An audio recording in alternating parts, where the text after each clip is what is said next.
বন্ধুরা, welcome to our another vlog. আজকে সপ্তমী, তো মাকে নিয়ে বেরিয়ে পড়েছি আজকে ঘুরতে।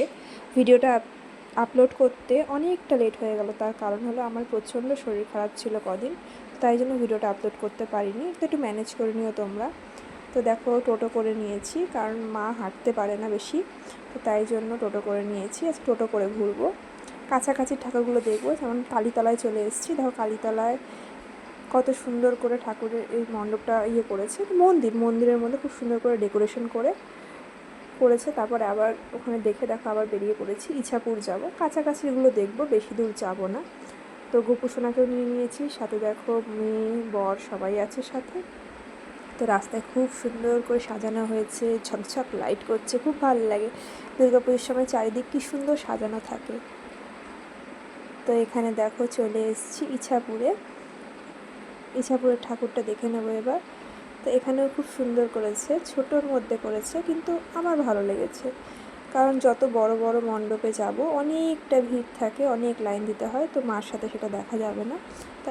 তাই জন্য আজকে ছোটো ছোটো মণ্ডপগুলো দেখে নেব। তো এদিকে দেখো মা চলে যাচ্ছে। মার একটু হাঁটতে কষ্ট হয়,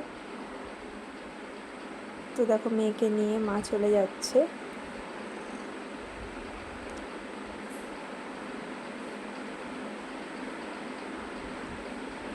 তো ওখান থেকে তারপরে বেরিয়ে পড়েছি। বেরিয়ে দেখো যাচ্ছি আরেকটা ঠাকুর দেখতে। তো এবার এটা ইছাপুরেই, একটু ভেতর দিকে। তো সেখানকার ঠাকুরটা এবার দেখে নেবো, চলো। এখানকার মণ্ডপটাও খুবই সুন্দর করেছে।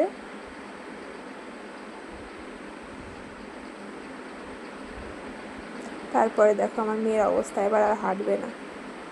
একে তো টোটো করে আসছে, কোথাও একটু হাঁটতে হয়নি, দেখো সিঁড়িতে একটুও নামবে না। তারপরে আমি কোনোভাবে কোলে করে সিঁড়ি থেকে নামালাম। ওই দেখো এবার ডান্স শুরু হয়েছে। আবার একটা ঠাকুর দেখতে যাব, এটাও ইছাপুরের একটু ভেতর দিকে। তো আনন্দমাঠ যাওয়ার খুব ইচ্ছে ছিল ঠাকুর দেখার, কিন্তু সেখানে প্রচুর ভিড় থাকার কারণে আমি মাকে নিয়ে যাইনি সেখানে। তো কাছাকাছিগুলো দেখে নিচ্ছি। তো রেলগেট ক্রস করে দেখো এক ঠাকুর দেখব। তো এখানে প্রচুর লম্বা লাইনে দাঁড়ালাম, তাও বেশিক্ষণ লাগেনি, ওই 15-20 মিনিটের মধ্যে দাঁড়াতে হয়েছিল লাইনে। তো এদিকে মেয়ে তো ঘেমে চান হয়ে গেছে একদম। আর লাইন তো এত লাইন, বাবা প্রচণ্ড লাইন, কিন্তু লাইনটা তাড়াতাড়িও শেষ হয়ে গেছিলো। তারপরে দেখো মণ্ডপের ভেতরটা কি সুন্দর করে সাজিয়েছে। এগুলো বাঁশ দিয়ে সাজানো, খুব ভালো লাগছিল। চারিদিকটা কি সুন্দর লাগছিল। এদিকে মেয়েও খুব আনন্দ পেয়েছে ঘুরে। তারপরে মণ্ডপের চারপাশটা দেখো কত নাই সুন্দর লাগছে, আর ভেতরটাও খুব সুন্দর করে করা। তারপরে মা তো খুবই সুন্দর লাগছে, অপূর্ব লাগছে। তারপরে সেখান থেকেও বেরিয়ে পড়লাম। সেখান থেকে বেরিয়ে আরেক জায়গায় যাব। তো এবার পলতায় যাব। তো পলতায় প্রচণ্ড জ্যাম ছিল, প্রচণ্ড হারে ট্রাফিক জ্যাম ছিল। তো তাও পলতায় যাচ্ছি। দেখো পলতায় গিয়ে তো নাজেহাল অবস্থা, এতটাই জ্যাম, মানে আর এগোনোই যাচ্ছে না।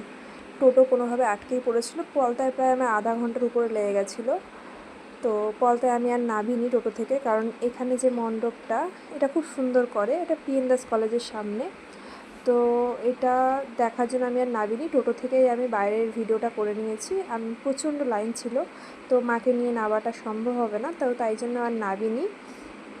তো দেখো বাইরে থেকে কি সুন্দর, খুব সুন্দর করেছিল এটা। তো ভিডিওটা ভালো লাগলে লাইক কমেন্ট শেয়ার করো, সকলে পাশে থেকো। চলো টাটা।